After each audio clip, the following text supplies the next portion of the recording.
Bihar weather. Bihar में बड़ा झमाझम बारिश का इंतजार, जानिए कब फिर से सक्रिय होगा मॉनसून। बिहार वेदर। बिहार में बड़ा झमाझम बारिश का इंतजार, जानिए कब फिर से सक्रिय होगा मॉनसून। मौसम पूर्वानुमान के मुताबिक बिहार में अगले सप्ताह यानी अगस्त महीने के पहले हफ्ते में मॉनसून के फिर से सक्रिय होने के आसार हैं।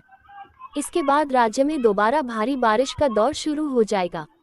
बिहार में मॉनसून के कमजोर पड़ने से बीते 15 दिनों से लोग झमाझम बारिश का इंतजार कर रहे हैं। बारिश नहीं होने और आर्द्रता बढ़ने से उमस भरी गर्मी सता रही है।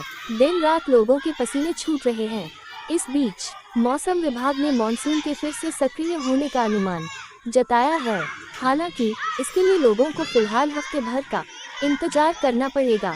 मौसम वैज्ञानिकों के मुताबिक अगस्त महीने के पहले सप्ताह से बिहार में फिर से मॉनसून संबंधित गतिविधि अंगलालेख बढ़ने के आसार हैं। इसके बाद भारी बारिश का दौर फिर से शुरू जाएगा। मुजफ्फरपुर के पूसा स्थित डॉक्टर राजेंद्र प्रसाद केंद्रीय कृषि विश्वविद्यालय के वरिष्ठ वैज्ञानिक डॉक्टर ए सत्तार ने बताया कि मॉनसून के कमजोर पड़ने से जुलाई महीने में बारिश कम हुई है।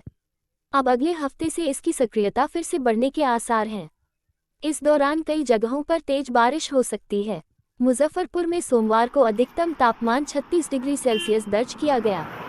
वहीं न्यूनतम पारा 27.5 डिग्री सेल्सियस रहा। उमस भरी गर्मी से लोग पूरे दिन परेशान रहे। मंगलवार को भी यही हालात रहने के आसार हैं। बता दें कि बिहार में बीते 13 जुलाई से भारी बारिश नहीं हुई है।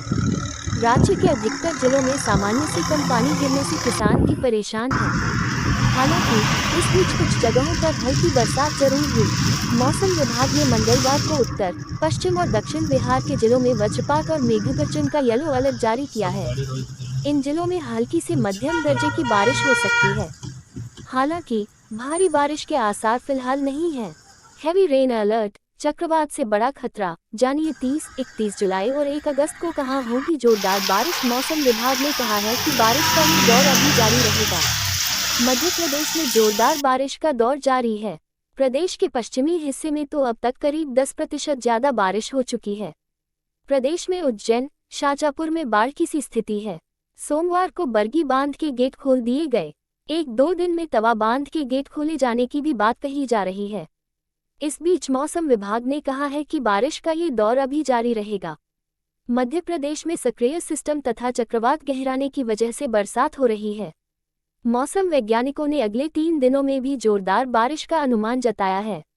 मौसम विभाग के मुताबिक मध्य प्रदेश में अभी बारिश जारी रहेगी। ये भी पढ़ें, पंडित प्रदीप मिश्रा की कथा पर लगी पाबंदी, भगदड़ मचने की आशंका से अब नहीं होगी शिव महापुराण। दरअसल प्रदेश में साइक्लोन सर्कुलेशन सिस्टम सक्रिय है। ट्रफ लाइन और अपतटीय द्रोणिका प्रदेश में बरसात करा रही है। मौसम विभाग के अनुसार अगले 24 घंटे में प्रदेश में करीब 3 दर्जन जिलों में बरसात होने का अनुमान है। 30 जुलाई के साथ ही 31 जुलाई और अगस्त माह के पहले दिन यानी 1 तारीख को भी बारिश का अलर्ट जारी किया गया है। 30 जुलाई को इन जिलों में होगी बारिश। प्रदेश के अधिकांश जिलों में बारिश का अनुमान है। सभी प्रमुख शहरों इंदौर, भोपाल, जबलपुर, उज्जैन और ग्वालियर में तेज या हल्की बारिश का अलर्ट है। 31 जुलाई और 1 अगस्त को इन जिलों में होगी बारिश। भारी बारिश का अनुमान अशोकनगर, शिवपुरी, सीहोर, विदिशा, रायसेन, नर्मदापुरम, छतरपुर, दमोह, सागर, नरसिंहपुर, पन्ना, कटनी, सिवनी, बालाघाट, जबलपुर, डिंडोरी, उमरिया, अनूपपुर, राजगढ़, टीकमगढ़, बुरहानपुर, बैतूल, छिंदवाड़ा, पांढुर्णा और भोपाल। हल्की बारिश का अनुमान इंदौर और ग्वालियर जिला। केरल के वायनाड में तेज बारिश की वजह से सोमवार देर रात 4 अलग अलग जगहों पर लैंडस्लाइड हुई। रात 2 बजे से सुबह 6 बजे के बीच हुए लैंडस्लाइड में 4 गांव बह गए। मुंडकई, चूरलमाला, अट्टामाला और नूलपुझा में घर, पुल, सड़कें और गाड़ियां भी बह गईं। अब तक 93 लोगों की मौत हो चुकी है। 116 अस्पताल में हैं, जबकि 400 से ज्यादा लोगों के लापता होने की खबर है। घटना देर रात 2 बजे की है। रेस्क्यू के लिए एसडीआरएफ और एनडीआरएफ की टीम मौके पर मौजूद है। कन्नूर से आर्मी के 225 जवानों को वायनाड के लिए रवाना किया गया है। एयरफोर्स के 2 हेलीकॉप्टर भी रेस्क्यू के लिए भेजे गए, लेकिन बारिश के चलते उन्हें कोझिकोड लौटना पड़ा। इधर केरल सरकार ने इस हादसे के बाद राज्य में 2 दिन के राजकीय शोक की घोषणा की है। केरल के वायनाड में तेज बारिश की वजह से सोमवार देर रात 4 अलग अलग जगहों पर लैंडस्लाइड हुई। रात 2 बजे से सुबह 6 बजे के बीच हुए लैंडस्लाइड में 4 गांव बह गए।